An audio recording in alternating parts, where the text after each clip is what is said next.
settled. A quick, come on, sit down. Kathy Ann, Mayor, Kathy Ann, John is 2 seats from you. You're right here. Take off your coats, take a breath. Take a breath. Take a breath. We're just kind of, I would ask everyone to, if you could silence your phones or whatever you need to do, I would appreciate that. I know we are sharing this room with, the BCC was very gracious. We're sharing this room with the faculty, and so, we've got to speak loudly when we speak. We've been also asked if you are speaking, if you would grab the microphone so that whomever is recording this could in fact, hear us clearly.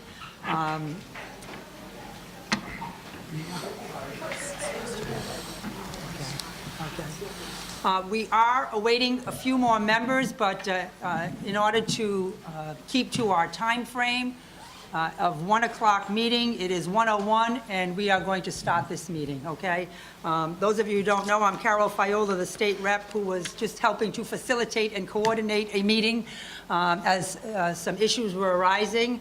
I would like to say good afternoon to everyone and welcome you to this public meeting regarding the Fall River Landfill. Joining us today, right now, State Representative Alan Sylvia, and I know State Representative Paul Schmid will be joining us. I know Mayor Flanagan will be joining us. I know City Administrator Kathy Ann Viveris is here. Corporation Counsel Liz Souza will be joining us. Ken Pacheco, Community Maintenance, will be joining us. Board of Health Director John Staskowitz is here. City Council President Joe Camara is expected. Yes, Ken, how are you? City Councilors Mike Mioza is here. City Councilor Ray Mitchell is here, and we are expecting City Councilor Dan Rigo as well to be a part of this meeting. We have with us DEP Southeast Regional Director Phil Weinberg, DEP Southeast Solid Waste Section Chief Mark Dakers. We have Bruce Stannis, Governmental Affairs Manager from Republic Services. Bruce. We have with us from RexCut, we have Representatives Maria Prado and Bob Garvin. And from Freeholders Partnership, we have Mark Pearson. Welcome, Mark. The purpose of today's public meeting is to initiate discussion on the Fall River Landfill with regard to its history, its closure scheduled for October of this year, contamination, and subsequent monitoring and cleanup issues. The meeting will be from 1 to 2:30, and meeting participants will have the opportunity to ask questions of one another. I respectfully ask, due to this time frame and the number of participants at the table, I respectfully ask questions to be succinct and to the point as they can be. Again, the purpose of this meeting is to allow for questions and answers, and meeting participants who wish to do so will be available to the press at the conclusion of the meeting, and I know DEP has already indicated they will make themselves available. Given the fact that I am sure that this meeting will necessitate further discussion and a possible public hearing in which the public will have an opportunity to comment, I'd be happy to help convene in any subsequent meetings or hearings. Now, what I'd like to do is begin this meeting with an overview of the landfill and its issues by DEP, Phil Weinberg and Mark Dakers. So if you could start the meeting off, I would appreciate it. Sure. Thank you, Representative. Well, I've met Mayor Flanagan once before. It was an opportunity. Use the mic. Yeah. If you could all be aware of that and help each other out, that'd be great. Yeah. It's an opportunity to meet so many of the representatives from the city of Fall River, so I appreciate the opportunity.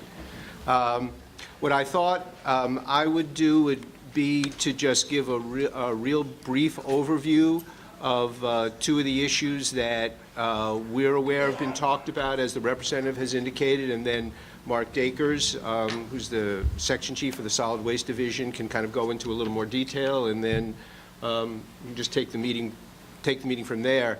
So I think the two issues that I know has been talked about is, groundwater contamination related, to the landfill and to the waste buried on the industrial parcel next to the landfill, and also just generally, what is the status of that buried waste on the industrial park.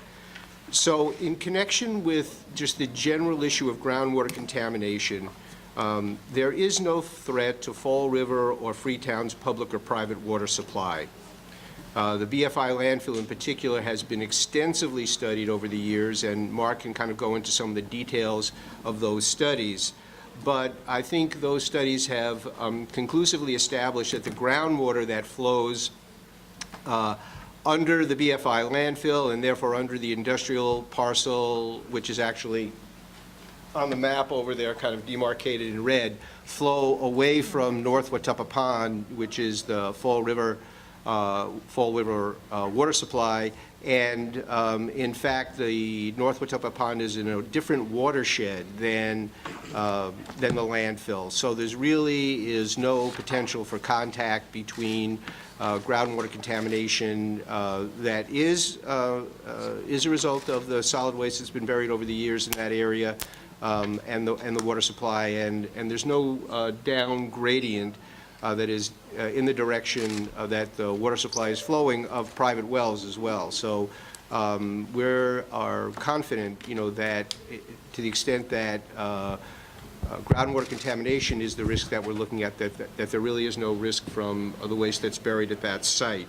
And also, the groundwater will continue to be monitored for decades. There are existing monitoring wells present there. There's a 30-year post-closure monitoring program, independent of what monitoring that may be associated with the parcel that has the industrial waste, which will be kind of addressed separately.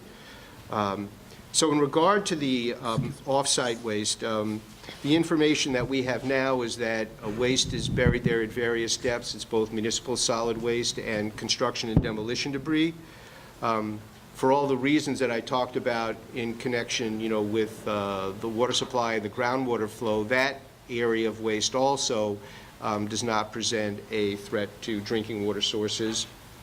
And to put this situation in context, and Mark has shared with me some specific examples, it's not unusual to find instances of historic buried waste beyond the delineation of a site-assigned landfill where active solid waste activities has been ongoing. The region has dealt with those situations in different communities in the past, and generally what happens is that we attempt to work out a cooperative solution with the property owners, the landfill operator, and kind of come up with a practicable outcome. In this case, because the off-site waste is so close to the existing BFI landfill, we're anticipating, regardless of, what the outcome is there's going to need to be some kind of cooperation as to how that problem is resolved from an engineering and just an access point of view. So we have been aware that waste has been deposited there for some period of time. We anticipated that either the parties would come forward and to us and address it, as part of the landfill closure, the BFI landfill closure evolved, or as the current situation is, which is that as part of the comprehensive site assessment that we're doing as the BFI landfill moves into its final closure stage and ceases accepting waste, that we would require that parcel to be addressed, the off-site parcel, and that is what's happening right now. We are in the information gathering stage. We've asked BFI to provide us whatever information that they have, historic information regarding that parcel. We're opening that opportunity, obviously, to the city and anyone else who has information about the historic location of the waste. We'll make that information available, to anybody. Anybody wants to submit that to us, and that at some, time in the near future, we'll need to make a decision about who's responsible for addressing the next steps that need to take place in bringing that off-site waste, so to speak, into compliance. And that would be a comprehensive site assessment of that aspect of where the waste is buried, and what we call a correction action alternatives analysis. There's how is that going to be addressed? And so we see that process, proceeding over the next few months. And I think, so that's where we are now. Kind of no decisions have been made. We're still in the information gathering stage. And, we're looking to dialogue with all the parties that have an interest here to figure out, what's a practicable solution to kind of quickly and comprehensively, address the situation that's there. Okay. Mayor Flanagan. Thank you. First, let me say thank you, Director, for being here, and everybody at the table, everybody who is in attendance this afternoon. First question I have for DEP, is there any new information here, anything new that has been brought to your attention, or is this something that DEP has been monitoring now for several years, possibly decades? Why don't I turn over to Mark as far as the historic situation? There's no new information. Really, it's what, as Phil had indicated, is what has changed is BFI has indicated they're closing the landfill. So their opportunity, the assessment, they want to get into the 30-year post-closure monitoring phase. They want to say they're done with that. So as part of that is the comprehensive site assessment has to be addressed. So really what's new is circumstances, not information. Now, a area of the landfill that has been discussed over the last 2 to 3 weeks is a 7-acre disturbed parcel of land. So there's nothing new with that area as far as DEP is concerned, correct? Correct. And I've been mayor now for approximately 4 years. Some of my administration has been around longer. Members of the city council have come and gone. When was the city made aware of this 7-acre parcel, or should we have been made aware of this 7-acre parcel? Well, I think the best way for maybe to go that is to go back through the facts when we found out aware of the waste, and then I Yes. can kind of talk about some of the reports. what That'd be that nice, is, thank you. And maybe that would help Yes. the situation. You mind if I give just a brief kind of background on the landfill itself? I would And love that would to. kind of help, I think, everyone. This is, I'm just going to go to my notes because this has got a lot of history here. This landfill operated basically from the 1930s to the 1981 by the city of Fall River. Yes. So it's been, and then from 1981 to 87, it was by BFI Fall River Inc. Jerebeck operated it to 87. BFI took over in 1987. And BFI completed capping, and if there's basically 3 phases to the landfill. It shows on the chart over here, phase 1 and 2, which are on the west side of Mother's Brook, and there's a diversion ditch, a man-made diversion ditch, and then phase 3, which is on the other side. Phase 1 is the oldest area. That is the unlined area. That's how landfills used to operate historically. There's no leachate collection. That's not how we operate them now. We collect the leachate so we don't have contaminants go in the groundwater. The waste that was found is immediately and contiguous to that phase 1 area. So there's no break. It's just as far as we know right now and wouldn't expect. It seems to be contiguous across that. The phase 1 area was capped in 1989 by BFI, and then they went into operating phase 2, which is line cells, starting in 89. And that continued operating roughly through 2004, through vertical expansions and more line cells. And then they went across on the other side of the diversion ditch in Mother's Brook to the phase 3 areas, which were new areas that they operated. And they operated from 2004 to 2009. Then those areas have been capped and closed. And what they did subsequently is they've found some capacity around the perimeter of the landfill on top of the phase 2 areas where they're operating now. These are still line cells, and they're in their last line cell that is scheduled to end sometime this year. And that's kind of the history of the operations and the ownership. As far as assessment goes, this landfill started, the assessment history that I'm aware of started back in 1985 with, you look at when you coming to do a new existing phase, that's when the phase 3 area was even just first being discussed, it was 1985. So you assess a landfill when you close it, you assess a landfill when you're going to operate a new one. So that phase had, that assessment kind of had a dual purpose. One, to look at the new, plus to look at the old. So you look at the existing contamination, plus you look at the site whether the current proposed location is suitable for a new one. So it's dual purposes.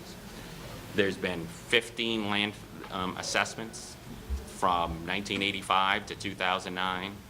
A couple of them have done by the city. Fuss and O'Neill was the city's consultant and hired. What years were those done, and do we know? 99, 2002. Okay. And basically there's been 6 different consultants in Mass DEP. They've all concluded the same thing. All those available to the public? Oh, yes.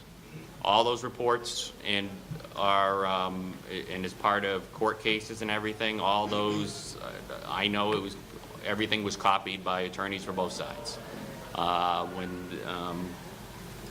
When there was some opposition to the Phase 3 area of the landfill by the city. As part of the ongoing assessment, what happened is roughly in 2001, they were putting in a leachate tank for near the Phase 1, near where the area of off-site waste has been found, and they found some municipal solid waste in that tank. The department had in front of it a scope of work to do some additional work, basically down gradient of the landfill on the former airport property. So when we found that waste and became aware of it, we went back to BFI and said, well, we'd like you to determine the extent of that waste, and added it to the scope of work. The department issued a letter in 2003. It was kind of an ancillary issue. The test pitting really wasn't the primary focus of the assessment. Really, our focus from environmental threat was really on the airport property. What we were concerned at, I mean, this is an unlined landfill, so there is groundwater contamination. As you would expect at any unlined landfill. The groundwater. Can I stop you right there? You say Yep. there is groundwater contamination. Yes. That does not mean that the drinking water supply is contaminated. No. Okay. No, and that was the next words, is saying all 6 consultants in DEP have concluded the same thing, is that groundwater flows away from North Watuppa Pond, and that it's in a separate surface water, separate groundwater divide. There is monitoring wells that the city put in and the consultant put in on that divide to verify that if there was, say we're all wrong, and say that there was contamination going that direction. They put those wells in there, and those wells have shown no contamination associated with the landfill. So those are your backup tests? Yeah, you could look at as early warning if in case we were wrong. It was mainly to get more information, but it's mainly to just confirm where the groundwater flow directions are, and to confirm that the groundwater quality, that there is no contamination associated with the landfills flowing that direction. In terms of the most recent study that was done, there was legislation passed in 2004 by former Representative Sullivan that required the DEP go back and revisit this issue. The department did that. We hired Parsons as a consulting firm. We asked them to go back and review not just the most recent, we said go back to look at all the data, and they came back with the same conclusions. They concluded that the groundwater flow is away from North Watuppa Pond. It does not present a threat to North Watuppa Pond. There is groundwater contamination. They basically came to the same conclusions as the previous consultant. Where there was a little miscommunication, I think, was that 2003 letter, that scope of work, that approved additional assessment activities off-site. And the focus of that was the airport property, not this particular portion where there's this off-site waste. The concern is that we had elevated levels of chlorinated solvents in the groundwater in one monitoring well that meant that we needed to go off-site to make sure that those concentrations were not at a level that would pose a threat to anyone on any commercial or industrial buildings downsite.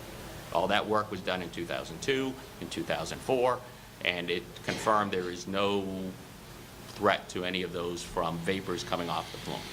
Staying with the 7-acre parcel, has it ever been determined through monitoring wells, test pits, what actually is buried there? There was test pits done in 2003, which is the data DEP has. And it was repeated back in this supplemental comprehensive site assessment that was submitted in July 2006. There was a little analysis that was in there. And looking at some historical photos in the test pits, it said it was municipal solid waste and construction and demolition debris. The amount of cover material over varied from a few feet to tens of feet. So there was, it's buried under a lot of clean fill. In some areas, the depth to groundwater is fairly shallow, so some of this material is below groundwater.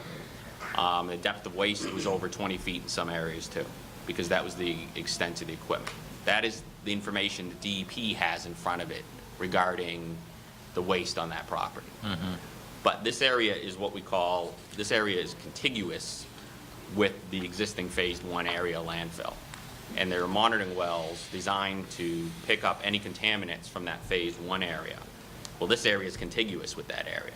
So if there's anything that's coming off this area, you would see it in the monitoring wells that we have down gradient. Okay. That assessment, so from that standpoint, we know what's coming out of that. So that doesn't change any of the conclusions in terms of threats to public water supply or groundwater contamination. Now, there have been reports circulating in the media, and I understand there's no signed affidavits. I understand nobody's come forth on the pains and penalties of perjury. I understand that. But I got to ask the question. There's reports circulating in the media that maybe back in the 50s, 60s, 70s, there may have been some dumping there that was off the record dumping. Could have been some real harmful chemicals that were dumped there. If that were to be the case, is the Commonwealth confident, based upon the testing they have there and the monitoring wells they have there and the reports they have in front of them, if they were harmful chemicals buried at the municipal landfill, will those have been detected? The point would be is that we assume from landfills that operated in this era that anything could have went into them. from that Everything age. and anything, correct? Yes. So that's no different from any landfill that operated in this age. We assume that everything went into them. The suite of parameters that we look for is expanded to assume that. So we look for volatile organics, semi-volatiles, PCBs, pesticides, herbicides, Arsenic, metals, cyanides. cyanide, everything you can think of we look for. And that's all been evaluated as part of the assessment. The rules, solid waste regulations, the ones have been really in place since 1971. So they've kind of moved along. Sometimes cities and towns were ahead of it. They were open burning prior to 1971, a lot of these landfills, and that stopped. And sometimes, so we assume there's material that in there that would not be allowed, well, don't assume, we know there's material that would not be allowed to go into landfills today. We have much stricter rules, as you would expect, but we did put an environmental monitoring network that's designed to detect that. And when the landfill is closed, the assessment plans are done, that particular 7-acre parcel of land, if the city is deemed liable for it, because it's possible the dumping took place when the city owned it, and if the chain of title comes back to the city, is there any ability, or have municipalities have applied for in the past any state or federal funding to help them with the cleanup and assessment? I think there has been, but that was with the capping grants back quite a long time ago, probably 50. In the early 80s, when there was a large reorganization and there was a big initiative to close and cap municipal landfills, there was a grant program that was established. And giving clay materials, also part of the Central Artery program to cap the landfills. But right now, there is no program to do that. So, Mark, in your expert opinion, is there any cause for alarm given the information you have there? No, this is waste that's off a property that needs to be addressed under the solid waste regs. And we're now at a point where the time for the parties to come to some agreement just needs to be given a little push. Thank you. Thank you. I'd like to now ask, I know that Councilor Mitchell put up his hand, and I'd like to ask Councilor Maioza in deference to your committee work and your interest in asking questions. So start with I'm going to ask Councilor Mitchell first because he raised his hand up quickly. And before you do that, though, I do want to make note, obviously the mayor is here and the Corporation Council, but I'd also like to, I was remiss in introducing the Freetown Select Woman Lisa Pacheco, Freetown Town Administrator Richard Brown, and there is Freetown Selectman Paul Sater in attendance as well. Thank you. And Councilor Rigo is here. He joined us as well. So with that, Councilor Mitchell and Councilor Canale. Thank you. I don't know who to direct this question to, but in the 70s, the landfill was closed for a couple of years, and we were forced basically to reopen that. Why? I'd ask the DEP that question. I can answer the question regarding what was happening in that period. The period was going from the solid waste regulations went into effect in 1971.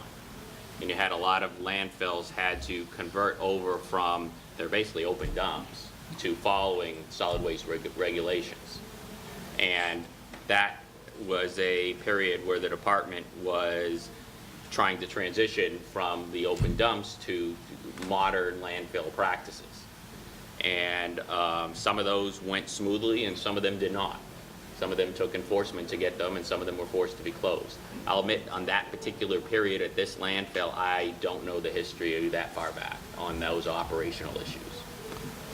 Okay, there were many expansions of the landfill throughout the years, and if I heard correctly, we knew early on in the 70s that there was contamination off-site and on-site of the landfill.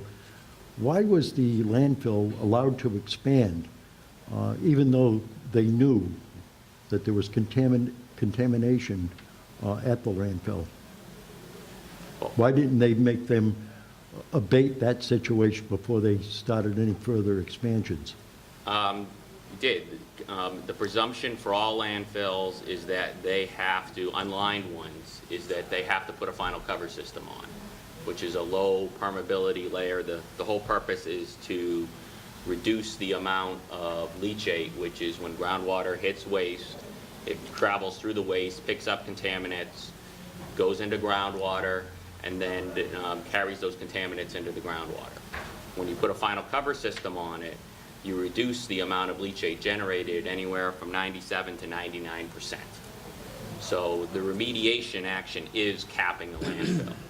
So in order for BFI, for example, to go from, when they went from they capped their the unlined area, phase 1, that when they took over in 1987, and they wanted to go into phase 2, they had to remediate the phase 1. Then the rules were you needed to cap the landfill and assess to determine whether any further actions were required. And at that time, no further actions were required, and a lot of it has to do with the fact that there are no private wells down gradient, there are no public wells down gradient.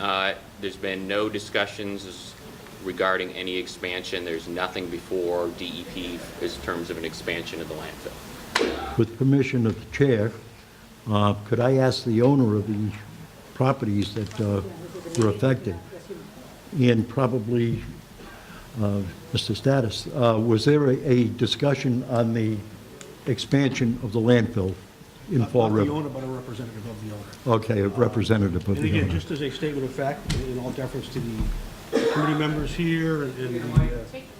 sorry. Thank you. Counselor? Yeah, again, in all deference to the committee members here, those in attendance today, I would say the uninformed, misinformed, and predisposed, I think it's very clear for the record that Republic Services, through predecessors twice removed, which everybody knows is BFI, purchased the site as was stated by the DEP in 1987. I think over the course of time, with a number of administrations that have been in the city of Fall River historically, there's always been discussions with various administrations about potential expansions. And as early on in those phases of the expansion, there were numerous amounts of potential as the site began to wind down over the course of the last 5 years. And I think for all intents and purposes, again, for the record, I think even from our own investment purposes, when we purchased the site in 1987, we were under the assumption that based on the 3 major phases, this site would probably be closed by mid-2000. And over the course of time, there's been a number of different areas throughout the site, the landscape of the site, previously filled sites that settled, whose contours were such that made it available for potential expansions over and above the existing site. So we found 4 or 5 of those over the course of the last 6 years. And during those periods of time, I think every discussion we've ever had with the city and its administration has always been, one, the status of our landfill at any particular point in time, and that typically will generate a question from those that we have those discussions with, is what's next after this, or is this site truly closed?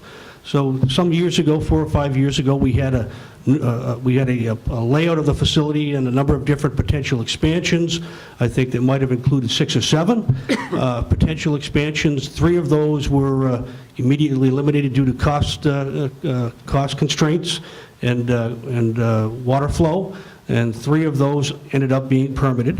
And as we get down to those final periods, which was a year and a half or so ago, we were down to our last, what we thought was our last expansion. There was one other site that we had looked at that posed an opportunity for expansion, and that was in the area in front of the 7.1 acres of supposedly disturbed property next to our facility. So that was in the course of, wasn't on the top of the agenda when we met on a few occasions with the city administration, but it was one of those issues that we'd addressed as part of our ongoing discussions about when the landfill would close.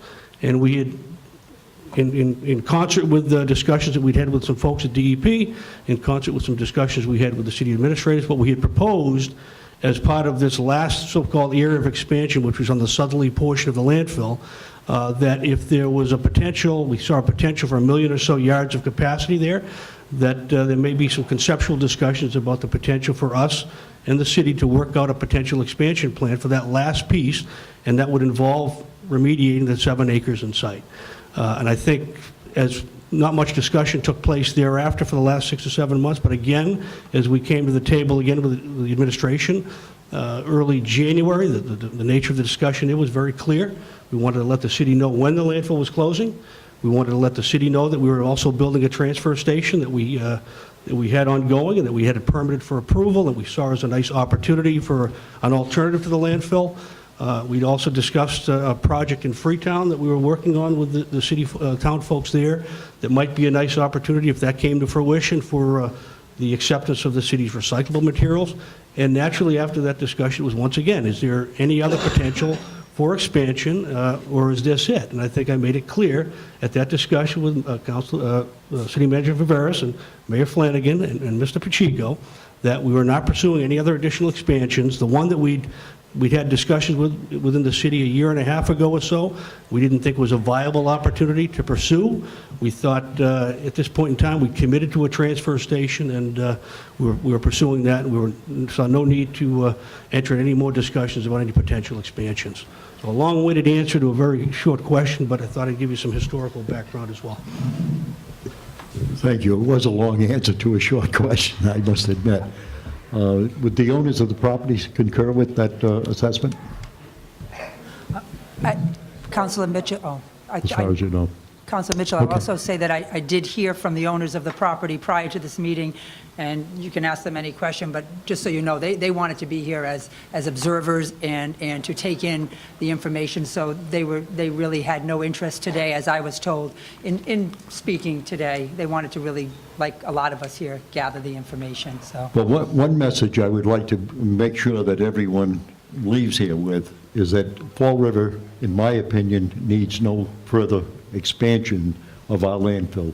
We've done our fair share. Thank you. With that, I'll yield. Thank you, Councilor Mitchell. I'm going to go next to Councilor Maioza, raise his hand, and then Administrator Viveris, and from there. Thank you, Rep. Viola, and thank you for coordinating and initiating this meeting here today, as well as the DEP representatives that are here before us. And I want to thank WSAR for airing this meeting live, and particularly Barry Richards, who put a voice to this, as well as my city colleagues, the other elected officials, and Mayor Flanagan, who I heard publicly state that this should be a public meeting, and so I'm glad to see that it is a public meeting, or a public hearing, I guess, to be more accurate. My sole purpose was just to ask some basic questions. And I did have an opportunity, I guess just for the record, to meet with 4 of the DEP officials via telephone on Friday. So a lot of my questions were answered. But I still have, and I have a whole host of questions, but in terms of time, I understand that we're on a strict time restraint here. I'm just going to pick and choose those questions that I think are pertinent, or that I would like to have answers to at this time. But I really wanted to understand if the city of Fall River was responsible for any of the on-site contamination at the landfill, number one. Secondly, I wanted to understand if the city of Fall River was responsible for any of the off-site contamination near the landfill, the disturbed area that we're talking about. Wanted to understand just how toxic is this contamination. I understand that the groundwater and the surface water is contaminated via an email that I received from Mr. Dankers. So is this contamination affecting public health? Is it affecting our water supply? And I'm hearing here today that unequivocally, you don't feel that it is affecting our water supply. But my next question would be, could it affect our water supply in the future, as Council Mitchell was asking? If the DEP does not know currently who the responsible parties are for the disturbed area, the 7 acres, when will the DEP know? What is the methodology to allow us to know? And when do you get involved in making that determination? What is the cost that's going to be associated if the city is responsible for this contamination, if it's ultimately determined that it is the city of Fall River, or some joint responsibility? I just wanted to get my arms around what's the cost to the city. So I want to be crystal clear. My intent is not to scare anybody, not to be an alarmist, to really get answers to some basic questions in terms of who are the responsible parties, when will we know who the responsible parties are, especially given that I've heard here today that we've known about this for some time. So I'm kind of questioning, what was the DEP's role? Why have they been sitting on the sidelines, so to speak? When are they going to force this issue so that we know what we're up against, if the city has any responsibilities? So we understand so let me understand, is the contamination that's on site, is that clearly and legally BFI's responsibility? So you're talking about this... The on-site contamination. Because I assume... Site-assigned parcel, or you're talking about the industrial site? Okay. To me, there's 2 issues, and I may be wrong here in the way I'm describing it, but I think there's on-site contamination in the landfill, and there's off-site. Okay. So Right. I need to understand, for the on-site, however you describe it, sir, Okay. is the city of Fall River responsible? Do we know? Or is BFI clearly and legally responsible for the contamination on the landfill? Well, yeah, I think within the site-assigned area, and that BFI has been operating, they are responsible for that, for that contamination, and, to the extent that, that their operations kind of contributed to it. So can we say here today that the city of Fall River has no responsibility for the contamination on the land site?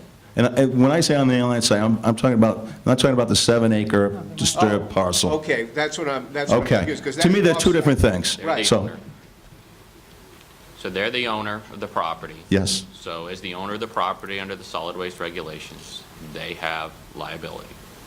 And they have not indicated to us that they are saying that they are not responsible for that. So they've done the capping that they're required and will continue to do that. They're required to close it out and finish the assessment. That is one of the remaining assessment is this area here, which is a different question where they have made some claims they are not responsible for the stuff that is off-site. Okay, and I'm going to get to that in a minute. So we have the off-site contamination, the 7 acres that the DEP refers to as the disturbed area. And that disturbed area, is that currently contaminating both groundwater and surface water? There is no surface, if you look on the map here, that there's a diversion ditch, which is a man-made structure that runs between the Phase 1 and 2 and 3, and Mother's Brook really starts almost at the north west corner of the property. So groundwater flow from the Phase 1 area starts almost from the area where this disturbed area is and swings around through the airport and heads towards Mother's Brook. So it's a long ways from any surface water source. It is contiguous with BFI's main Phase 1 landfill. So trying to separate what contaminants come from what is very hard, if maybe impossible to do. But we have monitoring wells down gradient of it, and we know what contamination is coming from both areas in general. So at this time, as we sit here today, There is, has there been a full assessment of that off-site waste. of that off-site Full waste? lateral, see, when we do, and maybe it takes to take one step back. When we find off-site waste, the first thing you want to do is laterally and vertically figure out where it is and what types of waste it is. And that's usually done through test pitting or borings or some other geoprobe, some other technique. Once that's determined, then you would go ahead and usually typically put monitoring wells around it. Well, to this extent, we have monitoring wells down gradient of it. We have monitoring wells, there's already monitoring wells, one located at the corner of the Phase 1 landfill right here, and there's one located here. So we have some kind of monitoring wells already in place. Are The those- question will be is, do we need any more? Okay. Are those the DEP monitoring wells, or are they? Those are there's no DEP wells. Okay, These are they're- ones put in by either the owners or, and some of them on Riggenback Road are I believe the city's ownership. So it's private or the city? Correct. That would put them. DEP just helps, approves the location of the wells. So at this point in time, we have not determined who the responsible party is for the off-site contamination on this. That's Correct. correct. Okay.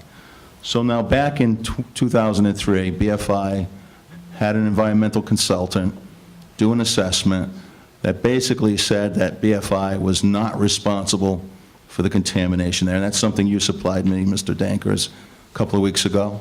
Is that correct? Yeah, the 2006 report Oh, indicated that they Six, were okay. test pitting that occurred in 2003. It was just, the 2006 report was just a summary of a lot of the previous work and putting it all together and looking at it as one piece, trying to make some overall conclusions. And as part of that, they produced some aerial photos that showed that this area was disturbed prior to their ownership. That's all that was additional new information. So at this point in time, the DEP is asking If they folks, had any, BFI. we asked if you, as part of any additional information, we want to close, as part of the course, BFI has indicated to us that we're going nowhere else. We're planning to close. They have an approval to construct a new transfer station. We said, do you have any additional information that you could provide us on this area?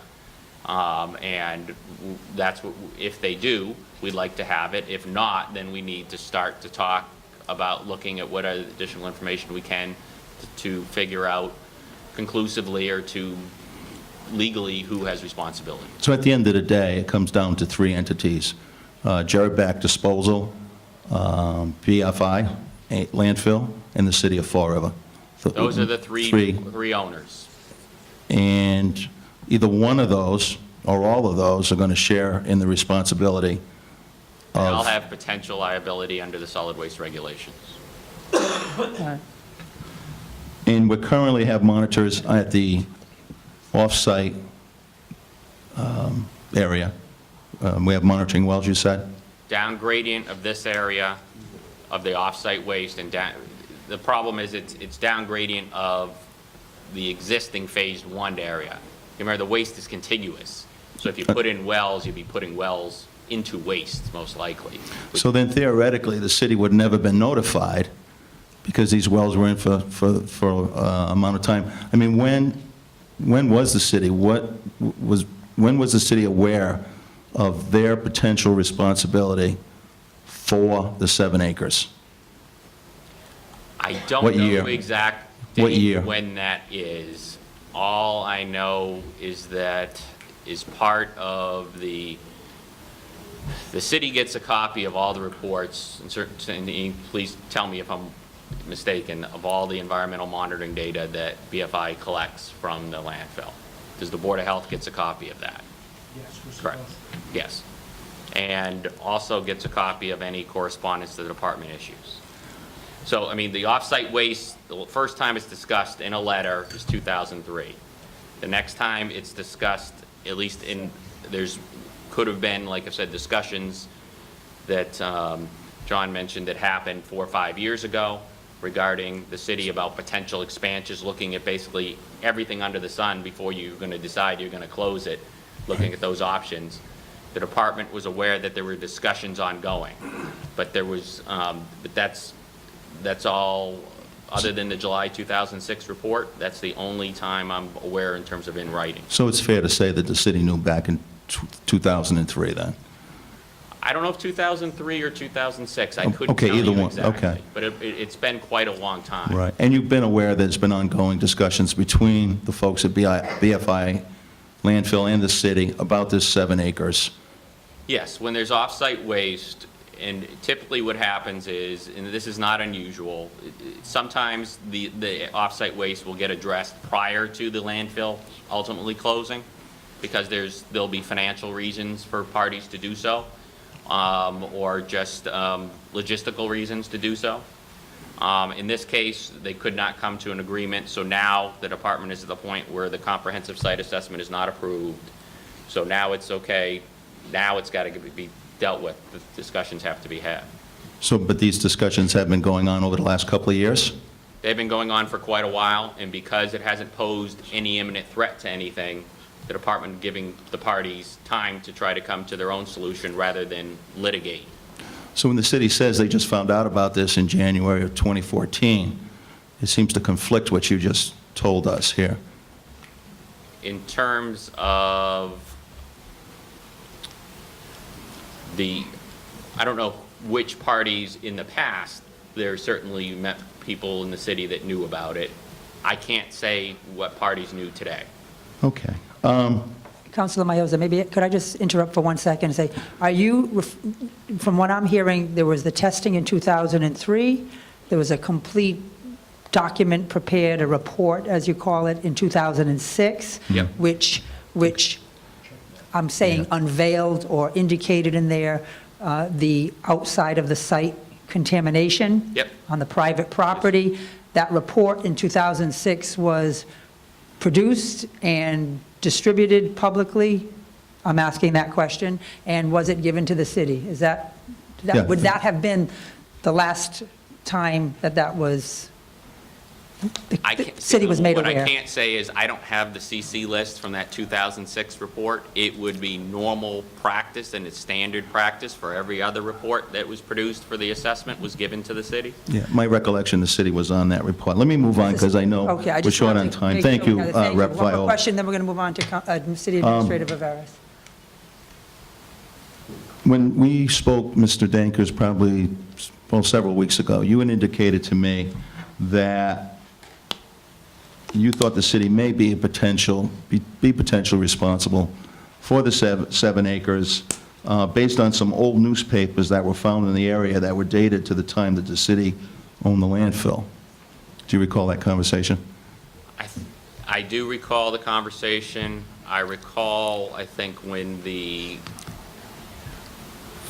test pitting had occurred, whether there was a meeting to discuss the test pitting and the results. But I didn't have any meetings other than a recollection of the meeting. I don't have any data to show that, to back that up. Okay. Let me ask you this. At what point does the DEP get involved if we have these 3 entities that cannot come to some agreement in terms of responsibility when and how does the DEP get involved? Well, what'll happen is, right now, BFI wants the comprehensive site assessment completed. DEP wants this comprehensive site assessment completed. BFI has some waste on their property that they need to address, the slight sliver of waste that they need to address. So this is the time to deal with it now. So as a follow-up to this is kind of getting all the, I guess, the facts out to everyone. We would typically have a discussion, give the parties some time to come up with, if they want to have some additional discussions, to come up with a remedy, because logistically, it's almost impossible for one party to do it by themselves. You can't cap up to a line and say, this is our waste, and not tie it into an existing cap. So we would expect that as part of, if nothing else, try to get a schedule going forward for either the parties to come to some agreement, or then DEP would start asking parties who own to do work to determine who's responsible. So you would want the parties to not work independently, but to work collaboratively on this? We would like them to work collaboratively, because really the solution economically for whoever is liable, and there may be multiple parties. I mean, you already have waste on 2 separate parcels. So you have to, so if BFI, now what they're saying is they're not responsible, it's some other party is, then you need them to work with BFI. It makes sense logistically to work together, and engineering to make together. Right. I mean, what I anticipate is there'll be a point at which the information from BFI will come in, that if the city's interested, we'll give them an opportunity to look at it and comment on it, provide any other information that you might have, and then, we would be able then to indicate, the direction that we were going towards and the timetable that we were going towards. Right. And, that would, I think be the point at which either we would make a final determination and close out the comprehensive site assessment, and then move on from there.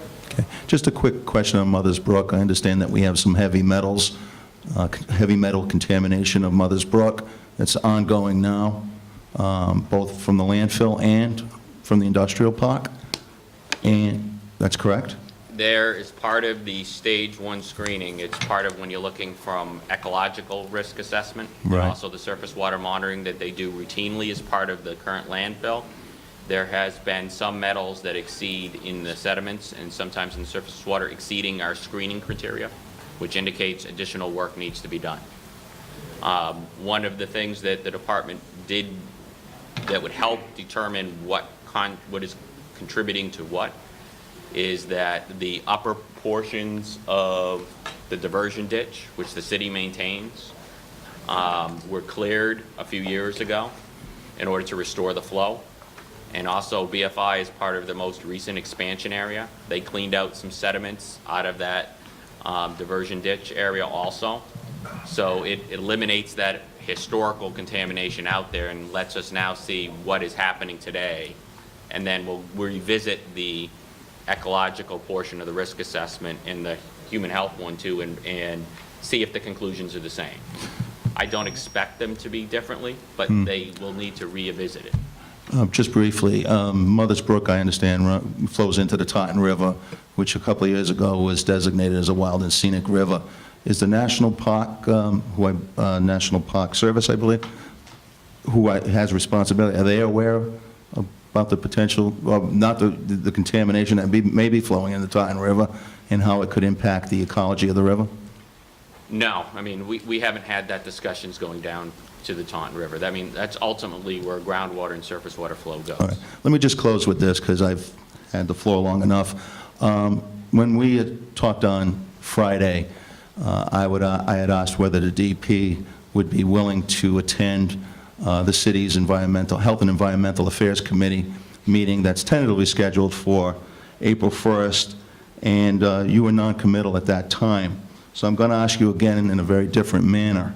Mr. Dankers, on March 28th of 2013, you conducted a public informational session on the Massachusetts Unlined Landfill Closure Policy for the old Fall River Road landfill in Dartmouth, Mass. Given that the landfill had unlined section of the landfill, the Phase 1, would you be willing to come and do a similar presentation for the people of Fall River? In terms of, I'll have to defer to my superiors as far as giving you an answer and going to the meeting. As far as that particular presentation that I did on the Dartmouth landfill, it's dealing with a little bit of apples and oranges, so to speak. That presentation probably would not be appropriate for this particular site. I would understand you'd have to tailor it for our situation here. Well, let me ask you this then. Would you be willing to come to the meeting to give the public an opportunity to ask questions at that meeting? The only reason I'm going to interrupt is I do know that Mr. Dakers and even Mr. Weinberg are not the final decision maker, so as much as if Mark wants to come, and probably, as we can see, he's very versed, I will just tell you this, I think that it was not Mark's ability to answer that question to come to this meeting, Right. and we were able to make this happen, and I think that would be the case, as I can't sit here commit 100%, but I believe that would also be the case, and I would work with So you and I could Councilor work Mayoza, together. to make sure that we have the right representation, the right public input. As you know, this is an open meeting, not a public hearing. Understood. And I will work with you to make sure, along with the delegation here and the mayor's office, to see that happen. But in all fairness, I must say to Mr. Weinberg and Mr. Dakers, they are not the final say. And I'd like to move this along. Thank you for coming here, and thank you, Rep. Fiola. Thank you, Councilor Mayoza. I'd like to ask Kathy Ann Viveris. Thank you very much, Representative Fiola. This has been very, very helpful to the city of Fall River, and I'm sure many people in the room, for us to finally start to gain information that is so critical to solid waste in the community. I'll start by just suggesting that I think the process for the closure could have been more comprehensive in terms of involving and engaging the people who are going to be impacted. It wasn't until just a few moments ago that I did hear you say that there would be a comprehensive site assessment. Clearly, BFI has known that, as in conducting it. I'm not aware that the city of Fall River was informed that there was a comprehensive site assessment underway. I know I doubt that the property owners who have the contamination on their property knew that a comprehensive site assessment was underway. And I think that would have gone a long way towards helping all of us understand the process in question, and would have been extremely helpful to us. I read your finding regarding the closing of the landfill that was given to BFI in February of 2014. I'm not even able to see in that report that they were being ordered, if you will, to conduct a comprehensive site assessment. Maybe it's a separate process, but again, we did get copy of that, but I'm not sure that I'm seeing. It says you may reserve the right, and I'll pause to allow you to respond. You're Mr. talking Dakers. about a certification for capping an area of the land. For closure, yeah, as we understood it. And yeah. what typically happens is that as certain areas reach final grades and they put the final cap on it, we certify that they capped it in accordance with our approval. So that is just a piece of capping just that. It does not cover the whole landfill. Okay. And the assessment has been really an ongoing for quite a long time. It started off as an assessment to look at the Phase 3 area and look at the existing contamination, and it just has been really at 90–95% done, really since July 2006, with just a few remaining issues to be addressed. All right, but as I understand what was said earlier by Mr. Weinberg, welcome you, comprehensive site assessment is the information gathering stage, and then from that we'll generate a correction plan. Yes, and there's this comprehensive site assessment for the landfill portion. What'll happen is if we separate those two, BFI, say we determine BFI does not have any responsibility and is not going to take part as part of that, then you end up assessing this off-site waste. Use the same process, but most of the info is, you can use the existing groundwater monitoring network that's already out there. Okay, so we're all clear then. Will there be any kind of comprehensive site assessment ordered by anyone regarding the disturbed area? There'll be an investigation, and you may call it a comprehensive site assessment for that area. What it'll entail will really depend on what additional information we get. A lot of information's already been gathered, so that'll be a benefit to anyone doing any work on that property. And I think that's an important point to make, because we're all questioning what's there. You heard prior speakers, what's the extent of that contamination? I know there were some borings done and some work done many years ago, but for those of us that are left with a perspective or possible cleanup, it would be helpful to know if you're planning on ordering something more formalized regarding that disturbed area, and if so, who's going to be charged with completing it, and ultimately, who might be responsible to pay for it. And again, a correction plan, I guess, would generate from that, which I think might be very helpful for all of us to understand what's involved in that process. The other question I had is regarding the generators. I know that when there are Superfund sites, if you will, involved, there's an effort to try to determine who actually generated the contaminated material, the solid waste, if you will. In this particular case, we seem to have a fairly good idea of who the owners might have been in question, operators, but is there a process for us to determine who the actual generators of the waste might be, and would they have a liability in this cleanup? Under the solid waste regulations, we hold the owner and operator responsible, and that's, if it went to Superfund, as you said, that's a different program. There's different laws and liability requirements, but not under the solid waste regulations. And at some point, could that determination be made? How would you know that the contamination was significant enough that it might prompt that kind of a review?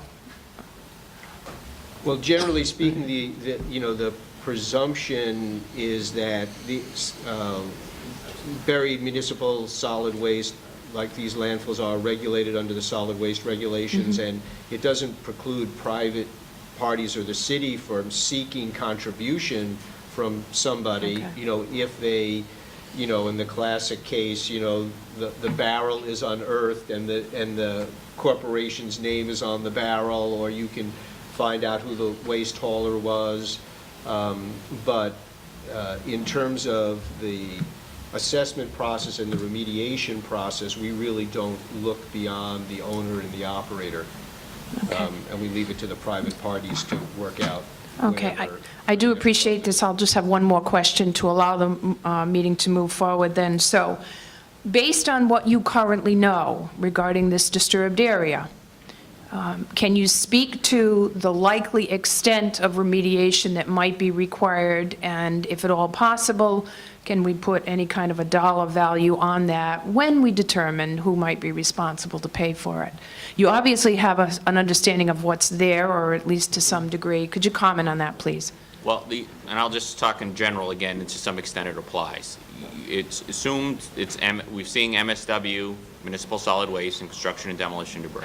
If that turns out to be all that it is, municipal and solid waste and demolition debris, the assumed remedial action at a minimum is capping that with a standard final cover system, just like BFI is doing for their existing line cells. The typical closure costs, it will vary. I mean, if the waste is shallow enough, less than 7 or 8 feet, sometimes you consolidate it. It's cheaper to consolidate, make the footprint smaller, rather than to cap it in place. The typical cost to cap a landfill, really, they can vary. And it varies.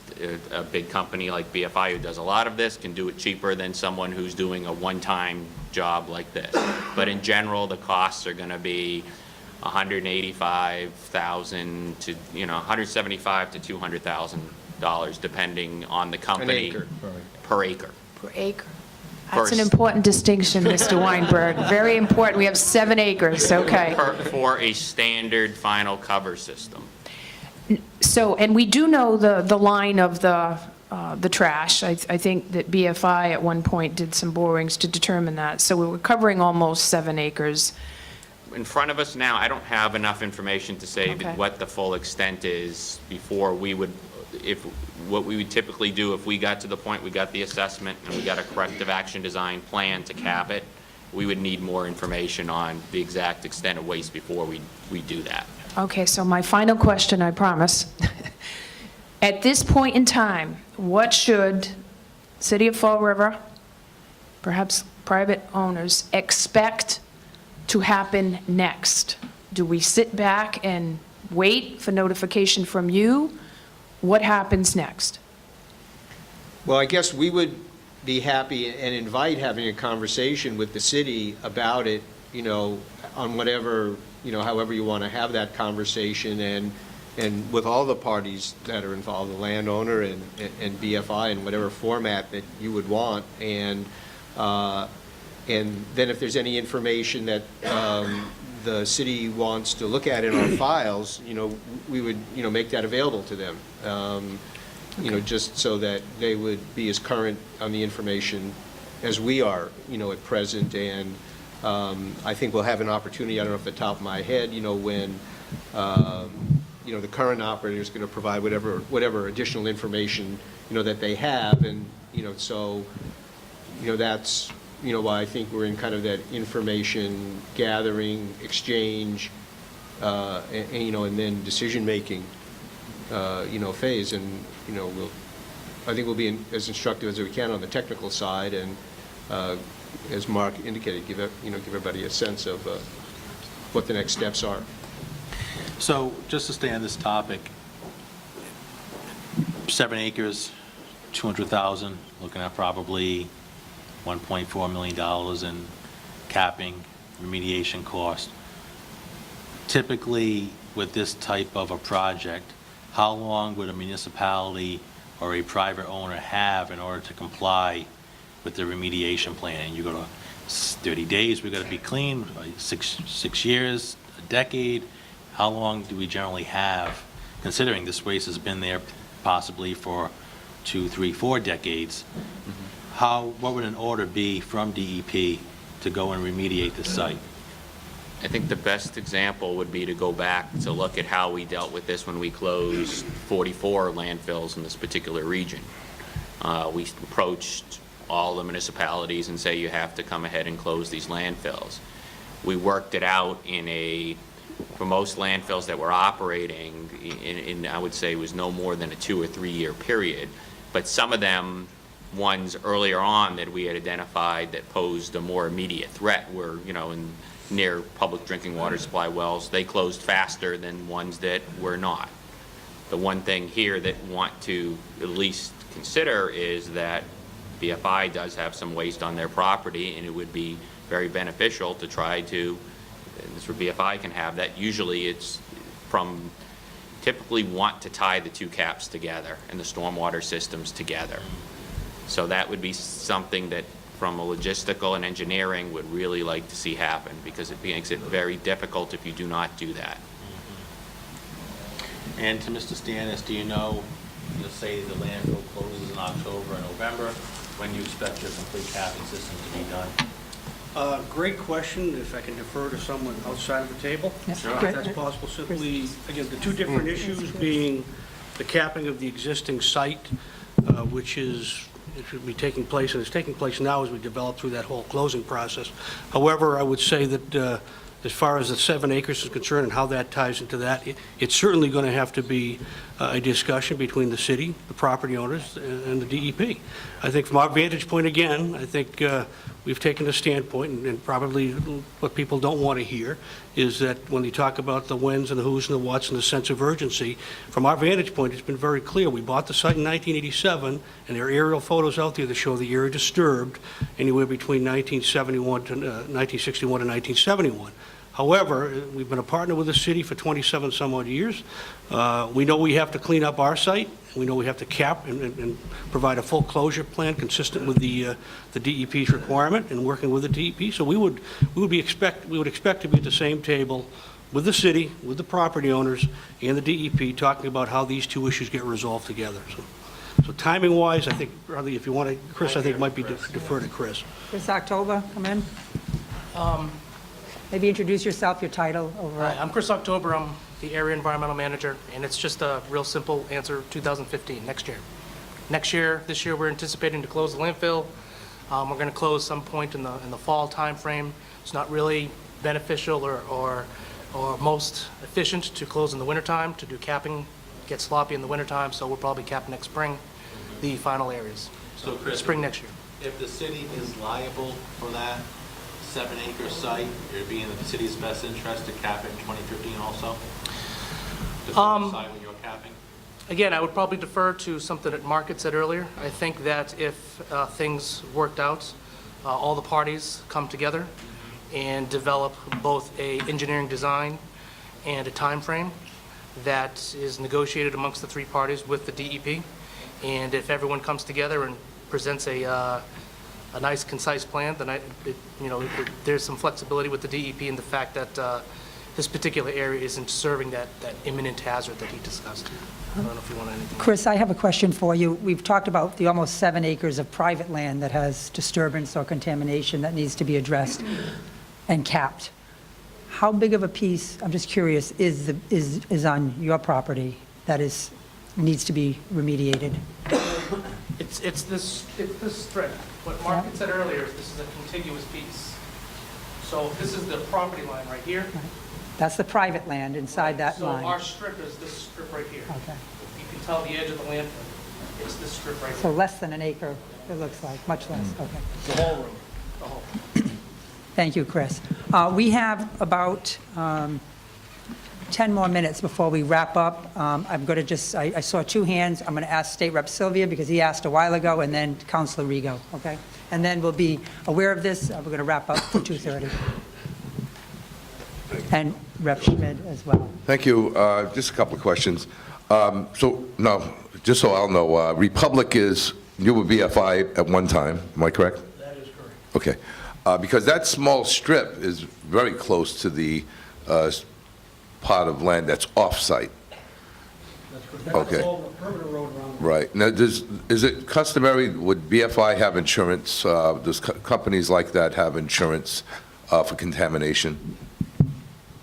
Great question. I can't defer to Chris. I heard that they do, and I'm just wondering if, if that little strip of land is that piece of land that borders that site, well, I'm not so eager to say that's Fall River's land. Fall River, 1.4 million, 2 million is devastating to the taxpayers in Fall River, and I have a lot of concern about that. Well, And just to, if I could dovetail into that, I will say that I can't say that we have a specific pollution prevention liability policy in place, but naturally, as it's been expected, if there's a level of contamination, it's our responsibility. Right. Then we'll clean it up, either through cash flows internally or through some other. I'm just concerned about, not knowing exactly when it was dumped, and, when we have this vast period of time of so many years of how long it's been there, what's there, and I think the assessment that we're talking about will be extremely important as to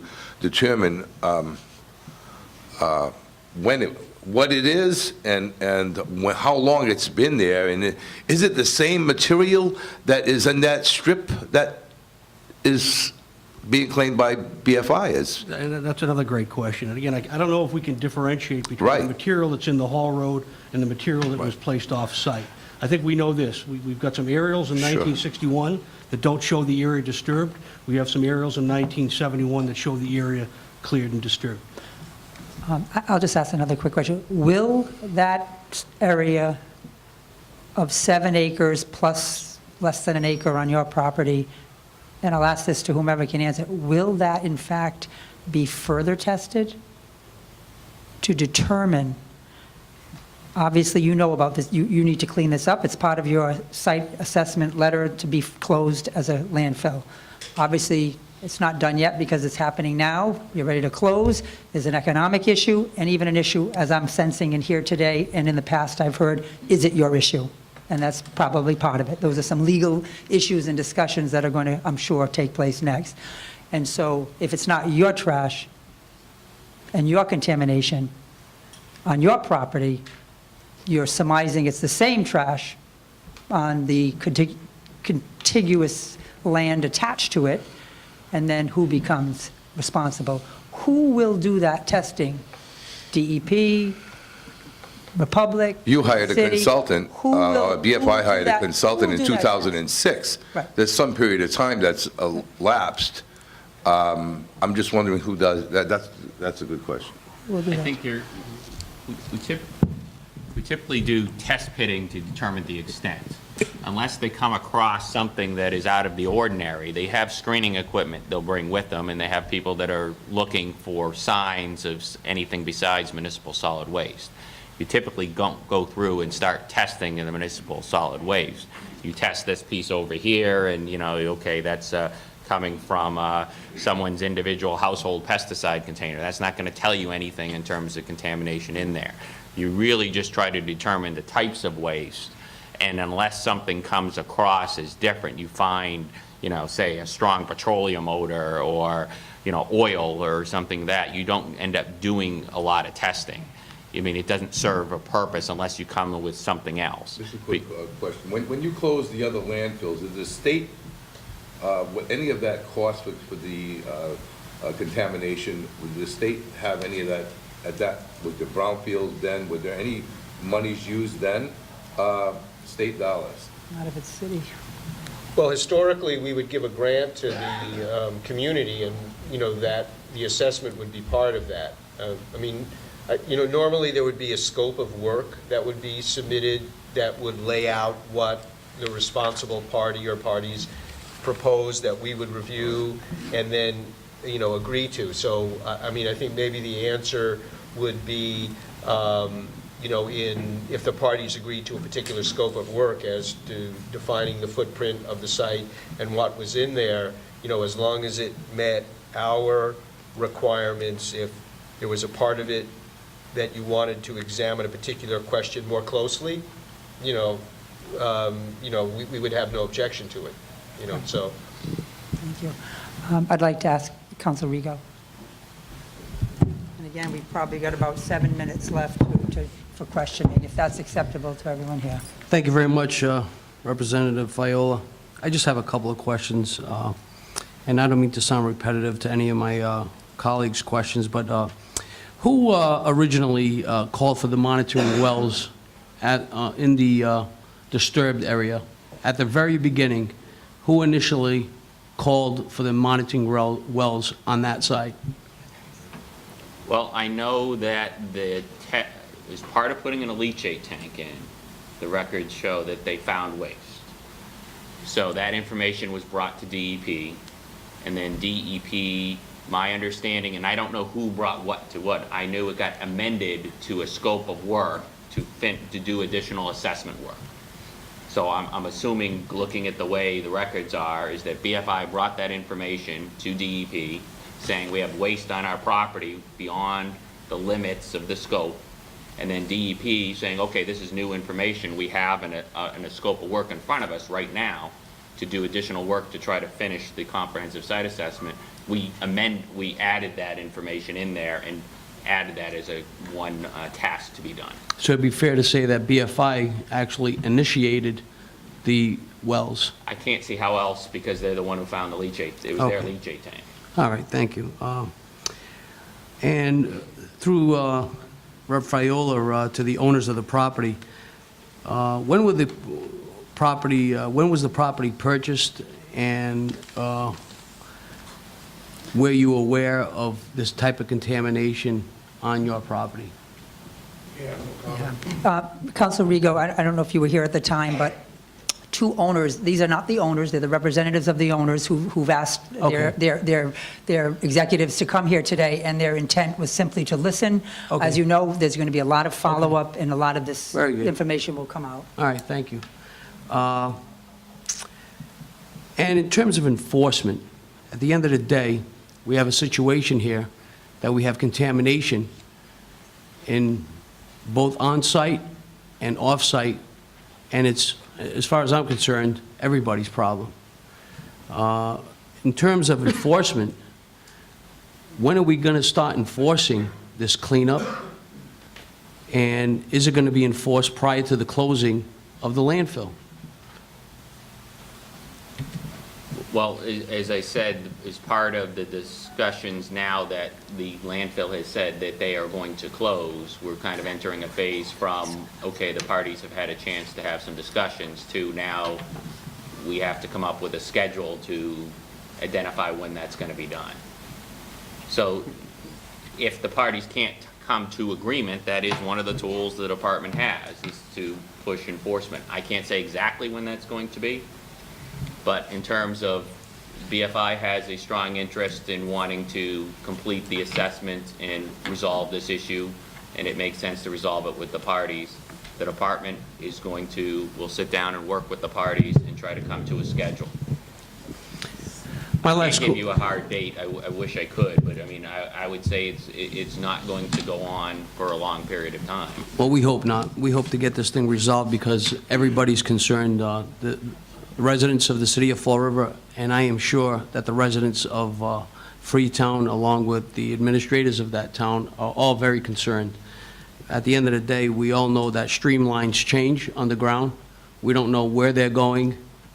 If anything can happen, any type of land disturbance of any way, shape, or form can send the streamline somewhere else, and somebody can be affected. Maybe not today, maybe not next year, but in 10 years, 12 years, 20 years, however long it takes, this contamination does need to come under control and be rid of.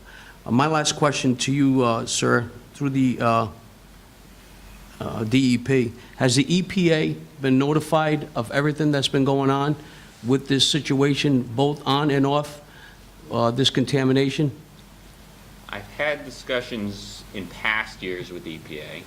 I actually have a phone call I have to return to EPA. I'm sure it's regarding this, but I have had discussions with EPA about this. And have them discussions been through the telephone or via any type of communication that can be shared with the administration, the mayor's office, and the city council of the city of Fall River, as well as the select people from Freetown? Anything that's public record, of course. Most of my discussions have been mainly on whether the facility is in compliance and can take material from sites they're cleaning up that is solid waste, or whether they are in compliance with the solid waste regulations and whether they need any, is it being regulated adequately by DEP? Are they in compliance or not? That's the typical discussions I've been having. And to that case, they've been, yeah, they're in compliance and they can take solid waste from sites that are being generated that EPA is doing work on. All right. I thank you very much, and one brief last comment. I just hope that everybody here, all concerned, including myself, that we take affirmative action and we do everything that we can to make sure that this contamination is contained for mind's sake and peace sake of the communities in both Fall River and in Freetown. With that, thank you, Rep. Viola. We're going to conclude our meeting with Rep. Schmidt first, and then Selectwoman Pacheco, and then we'll wrap it up with a few remarks. Thank you, Representative Viola, for suggesting, organizing, and chairing this meeting. And if there's a need for further meetings of this type, I hope that you will continue to chair them. Well done so far. Very well done. And I want to thank Mr. Weinberg and Mr. Dakers for being here this afternoon. Freetown. Representative Viola, you and I have heard many concerns from our constituents in Sonnet and in Freetown, even as far away as East Freetown. What can you say, what can you tell us about the dangers to folks in Freetown so far as they're drinking water so far as their wells may be concerned? Based on all the information, and as I said, the assessment started for the landfill going all the way back 1985, and part of that was looking at the expansion, and as part, which was the Phase 3 area, and the existing. So one of the first things you have to look at when you're siting a landfill are where private and public wells are, and there are site suitability criteria they have to meet. So that had to be looked at in great detail. And so we did go into Freetown, we did identify where there were wells, that was looked at and determined that they were not in areas that were going to be affected by the landfill. Otherwise, the landfill would not have been allowed to expand. And if there was any ground threat, the department would have taken action. We have heard some concerns that water can travel laterally, horizontally, for great distances, even miles. Is that something that people should be thinking about? Well, groundwater flows from, I mean, and a lot of times in New England, it'll flow from topographically high areas to topographically low, with some variation, but generally from high to low areas. And the question is depending on the type of contaminant, I mean, you can have plumes travel long distances. But we've looked long distances, and there is no private or public wells that we're aware of down gradient of this area. Thank you very much. Thank you. Selectwoman Pacheco. Thank you. I just want to go a little bit further with that. First, can Mass DEP provide a complete copy of the July 2006 Brown and Caldwell report and any assessments thereafter for the town of Freetown? They are public information. They can get copies. I wish I could say I could just send it to you on a disc, but I don't have that on a disc. The Parsons report, the 2009, I may have on a disc. It may be easy to just get a copy and send that out. But the 2006 one, we can get the information, we can see about getting a copy. That would be great. I'm going to be just a little more specific. Is Mass DEP willing to conduct a ground-penetrating radar survey in the disturbed area to assess the potential presence of buried drums? Typically, we would not do ground-penetrating radar in terms of at a site on a historic landfill for a variety of reasons. My experience with it is that especially when you have construction and demolition debris, the metal is going to, in the disturbed area, it's going to show you disturbed area and metal objects. It's typically not going to identify a particular area. We would prefer, I mean, a lot of times that's why we do test pits. And when we do test pits, sometimes we don't do just a pit. You dig a hole straight down, you know, and you have a 3-foot by 4-foot. You dig a pit and then you trench it. You go in both directions because you're trying to determine the extent. So you're doing more, you're visually pulling out and looking and characterizing what's coming out of that material. So that gives you, enough test pits to determine the extent, and based on what we know on groundwater contamination, at this point, I wouldn't say that's something that's necessarily needed to be done. But not ruled out in the future? No, it's not going to rule out anything. Okay. I'm thanking the City of Fall River for providing good drinking water. Thank you. But my concern right now is not only with the drinking water, but also with Mother's Brook and the Assonet Bay Shore area. Can you tell me if there's any contamination along that area, and will you be doing any monitoring of that? Well, Mother's Brook, there's 2 surface water locations that are monitored as part of the routine landfill monitoring. As part of the assessment ongoing, there's been many locations that are done.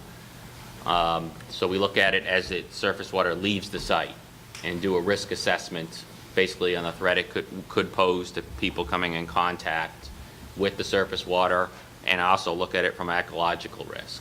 That is not done yet. There's a little addition, that's one of the items where there's some additional work that needs to be done, and that should be done with some more recent data. So we will look at that surface water data and see about going further downstream.